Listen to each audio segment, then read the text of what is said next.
monte de senhor e senhora de idade. Quem é o Cicatriz? Recentemente eu soube que o Sidônio, lá pra abril, o Sidônio encontrou alguns marqueteiros, alguns caras assim, em Brasília, e tava tomando vinho, dando risada. Eles, mas que você tá rindo? A gente já ganhou, a gente já ganhou. Então a pegada do Sidônio era, cara, vai vir tanta coisa com o Flávio, que, sabe, não... Né? Ali naquele período o Lula passou por uma baixa, Flávio subiu nas pesquisas e agora, cara, vai se tornando insustentável a pré-candidatura dele. E a candidatura do Flávio, vamos colocar assim. Eu que tenho que me colocar, eu como pré-candidato, né? O Flávio, eu falo o que quiser dele. Vai ficando insustentável porque boa parte do discurso bolsonarista se sustentava por muito tempo numa ideia de uma superioridade moral, num patriotismo e num vínculo com a imagem de um Brasil diferente, honesto, trabalhador. E que nunca foi verdade. A família Bolsonaro é uma família essencialmente corrupta. Sempre foi uma família de mamadores que nunca trabalharam. Nenhum membro da família Bolsonaro, se a gente colocar aqui no papel, nenhum trabalhou. E olha que eu tô falando que estar na vida pública é trabalho. Por exemplo, o Carluxo, quando ele fez 17 anos, ele concorreu para vereador e assumiu como vereador. Se ele fosse um bom vereador, eu diria, o Carluxo trabalhou. O Carluxo nunca trabalhou como vereador, cara. O Carluxo tinha apenas um cargo lá que pagava uma grana para ele, imaginar, né? Então, se eu olhar direitinho, essas pessoas nunca tiveram muita experiência de vida prática. Então, né, vender que a família Bolsonaro era isso, nunca deu. Mas houve uma ilusão. Essa ilusão, para as pessoas mais inteligentes, caiu já nas eleições de 2022. Boa parte das pessoas mais capazes perceberam, cara, bolsonarismo é farsa. E os mais jovens perceberam. Por isso que dentro dos mais jovens o bolsonarismo tem um grave problema. Não consegue crescer. Beleza, o tempo passa. Vem essa crise e todo mundo sabe, e o bolsonarismo sabia, que o escândalo do Banco Master é um escândalo monumental. E os próprios bolsonaristas usaram o escândalo do Banco Master para atingir o Alexandre de Moraes. Até havia uma piada, vê se o telefone do Bolsonaro estava no celular do Vorcar. Foi pior, né, cara? Foi pior. E aí o cara, né, a casa começou a cair de maneira muito intensa. Assim, eu não tô brincando, a casa caiu de uma maneira que eu mesmo não imaginava. Tá? Eu sabia que viria uma série de acusações envolvendo o escândalo do INSS, Willer Tomás, envolvendo o secretário de esportes lá do Rio. Talvez até a Adriano da Nóbrega eles trariam. Mas isso aqui é devastador. É devastador. E não vai dar pra militância segurar isso por muito tempo. Não vai dar. Porque estão fazendo aquelas revelações no pinga-pinga, no conta-gotas, e vão, né, uma coisa vai refutando as outras histórias. Então saiu agora as últimas notícias e elas dão conta de que havia um contrato com uma empresa, que não necessariamente esse contrato envolvia fazer filme. Era uma empresa que recebia a grana do Vorcaro lá pra fora.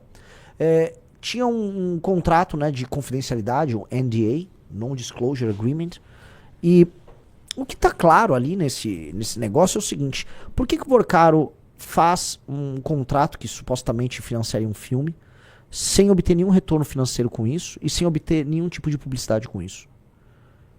Ora, se ele tá fazendo isso é que da outra parte, ou melhor, na contraparte, há algum favor sendo feito para ele. Qual o favor obtido junto aos Bolsonaro? Qual o favor obtido junto aos Bolsonaro? Isso eles precisam responder. Foram coisas obtidas durante o governo dos Bolsonaro? Foram favores obtidos junto ao então presidente do Banco Central, que foi nomeado pelos Bolsonaro e era amigo deles? Eu tô fazendo só perguntas, não tô fazendo nenhuma acusação, tô só levantando perguntas porque é importante levantar agora. O que ninguém respondeu ainda, e é o que a imprensa e a investigação tem que pegar, é qual a contraparte? O que os Bolsonaro entregaram para Vorcaro? Vorcaro, todo mundo sabe, é especialista em comprar autoridades. Vorcaro passou todo o trabalho dele adquirindo, como se fosse um colecionador, todas as autoridades da República. Comprou gente do PT, comprou gente do Centrão, comprou gente do STF e tá comprando os Bolsonaro. E está provado aqui. Ninguém gasta tanto dinheiro à toa. Alguém de humor mais agudo diria, ele gastou mais nas festas do que com os Bolsonaro. Que, né, aparentemente era não apenas uma diversão às festas, mas era também boa parte do seu negócio. As festas eram o maior investimento de marketing que o senhor Vorcaro tinha. Por um cara que é um estelionatário como ele, investir no lifestyle, É muito importante, tá? Veja, o Rizzo tá trazendo aqui, né, uma notícia sobre isso. Eduardo Bolsonaro muda a versão e disse que aplicou 50 mil dólares em filme que teve recursos de Vorcaro. A explicação foi dada após o site Intercept publicar na sexta-feira que esse deputado atuou como... Tá, assim, 50 mil dólares? O ex-deputado federal Eduardo Bolsonaro mudou a versão sobre sua participação no financiamento, blá blá blá. Sermão, blá blá blá blá. Num vídeo republicado nas redes sociais, o deputado admitiu ter investido 350 mil reais num longa provenientes da receita obtida com a venda de um curso e que posteriormente recebeu de volta essa quantia. Eduardo Bolsonaro não esclareceu como e quem lhe pagou a restituição dos valores inicialmente destinados ao projeto. Ele também reconheceu ter constado como produtor executivo num contrato antigo com a produtora responsável pelo filme. Na quinta-feira ele negou ter publicado dinheiro no projeto. Não existe qualquer posição de gestão. Ou seja, ele vai mudando. Essa é uma droga, cara. Como esses caras eles trabalham com gestão de crise na base da mentira, eles são desmentidos no dia seguinte. Realmente, ontem ele falou que não tinha nada a ver, né? Agora mudou. Aí ele inventou, eu vi o vídeo, ele inventou que, ou disse que na verdade aquele valor era um adiantamento que ele fez para garantir que o Cyrus Norrester, que realmente que é um grande, de acordo com ele, um grande diretor de Hollywood, ele pudesse elaborar o roteiro. Assim, é que eu não tô hoje muito na vibe, não tô muito ácido hoje, tá? Mas se você der uma olhada no roteiro, amigos, olhando pra câmera, se você olhar o roteiro, já vazou o roteiro do filme, ninguém pagaria por aquilo. Uma criança escolheu, assim, o roteiro foi escrito por um menino, e eu sei quem é a criança que escreveu o roteiro, foi o Carlos Bolsonaro. É difícil explicar pra vocês, mas dado que o bolsonarismo produz esse abuso intelectual com idosos, eu acho que o roteiro é um sucesso pra enganar os senhores, mas do ponto de vista cinematográfico e do ponto de vista estético, estilístico, ele é um vexame, tá? A história do Bolsonaro, você vê assim, eles são tão fraudulentos que eles inventaram a história do próprio Bolsonaro, tá? E no filme, só pra vocês entenderem, o Bolsonaro é apresentado como um homem muito corajoso, que nos anos 80, em 1985, ele prendeu, com toda a sua coragem como um militar, ele prendeu um barão das drogas, chamado Cicatriz. É sério, o que eu estou falando aqui está no roteiro Dark Horse, o Rizzo tem até com o roteiro em mãos, tá? Havia um grande barão das drogas chamado Cicatriz. Tá aqui, ó, põe a tela, não há nenhuma invenção minha. Esse drug czar, tá? Ele foi preso pelo Bolsonaro. Entendam, isto nunca aconteceu na vida real. O Bolsonaro, nesta época, nos anos 80, estava tentando organizar greve de militares. Tá? Ele foi expulso das Forças Armadas Brasileiras. Tá? Ele teve que ser aposentado ali. Tá? Pois bem. Aí o Cicatriz, é realmente um roteiro de retardado. Ele fala, Bolsonaro, um dia eu vou me vingar. E aí o senhor Cicatriz, tá?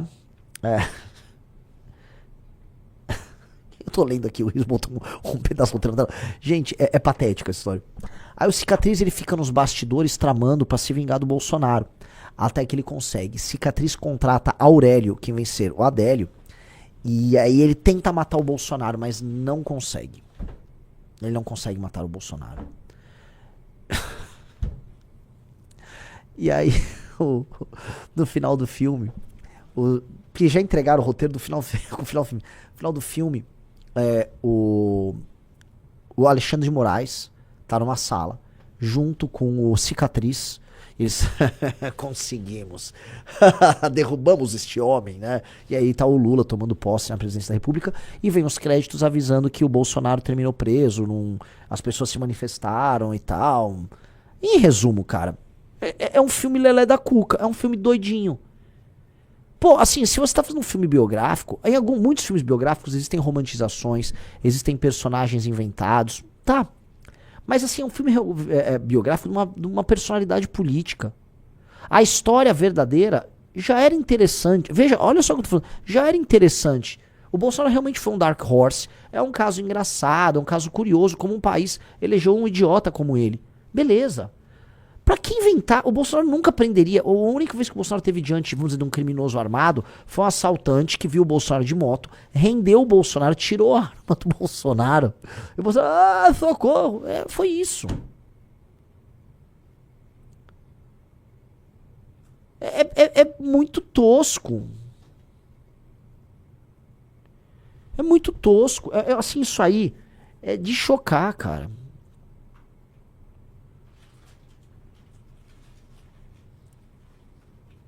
Pessoal, Como é que, assim, esse roteiro, deixa eu explicar um negócio pra vocês. Isso é roteiro de filme B. Qualquer um, pelo amor de Deus, só explicar. Qualquer um que conhece um pouquinho de cinema, sabe, isso aqui é roteiro de filme B. Outra coisa, só pra explicar pra vocês. Eles estão tentando vender, pra divulgar que cento e tantos milhões faz sentido naquele filme, porque, é um filme com estrelas de Hollywood e um diretor de Hollywood. O diretor é um diretor de filme B.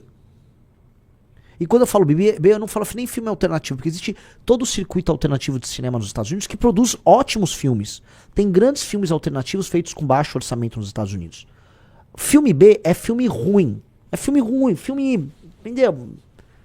Isso aqui é um cara de filme B. E o Jim Caviezel? Galera, eu sei que criaram na direita só um hype que o Jim Caviezel é um baita de um ator. Ele não é. O Jim Caviezel é um cara que fez um filme e, cara, não teve muita carreira depois disso. Ele foi sabotado por ser cristão. Cara, é igual falar que o Mark Hamill, que fez Luke Skywalker, ele foi sabotado por ser Jedi. Ele só fez um filme, ficou muito marcado por um personagem e nunca conseguiu fazer outro filme. Que é outro cara que aconteceu isso, o Elijah Wood, que fez o Frodo no Senhor dos Anéis. Isso acontece. O cara fez Jesus, não era também o maior dos atores, e pronto. E é isso, ele é um filme, é um ator B.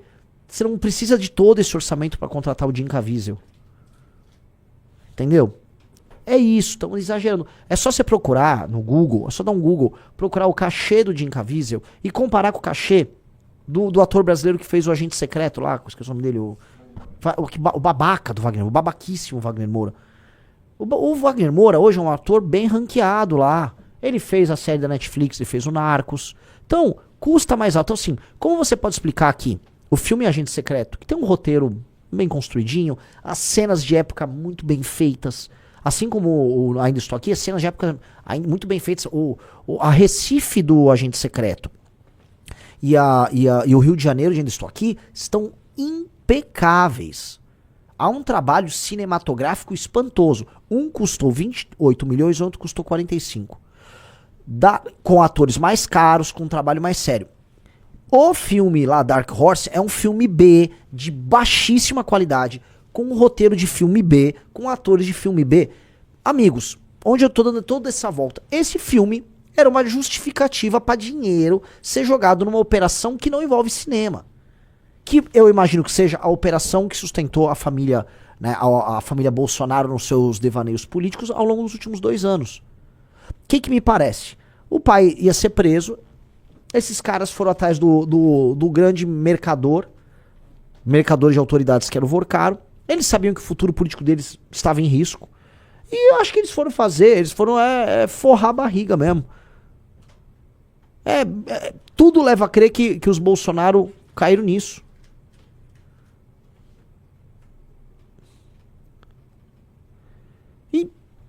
E são números assustadores, tá? E voltando para as eleições, por que eles são... Porque nós temos que falar na morte do bolsonarismo. Não há possibilidade da parte deles de fazer um enfrentamento ao Lula. Porque em todas as categorias que eles forem disputar com o Lula, é pau a pau ou perdem. E esta é a verdade. A única coisa que qualificava ele eu não sou o Lula, porque a gente não gosta do PT. Mas assim, qual a diferença deles pro PT? Qual a diferença? Eles roubam com a bandeira, nem do Brasil, eles roubam com a bandeira dos Estados Unidos na mão? É isso? Eles são toscos, são burros, são corruptos, andam com os piores caras do Centrão, não tem projeto de Brasil. Tem nada ali. Tem nada ali. O que tem foi um truque que enganou por anos a fio um monte de idosos. O que é o bolsonarismo além de um golpe nos idosos? O que é o filme Dark Horse? É um golpe em idosos. Não, Eu juro pra você, eu acho que, né, vamos ver se vai sair esse filme. Saindo esse filme, vai ficar um monte de senhor e senhora de idade. Quem é o Cicatriz? Gente, é um personagem fictício. Não, fica fictício. Eles estão dando sinais ali. Cicatriz existe. Vamos ficar atrás. Quem é o Cicatriz? Quem é? Com certeza. Meus amigos, não sejam patéticos. Não sejam patéticos.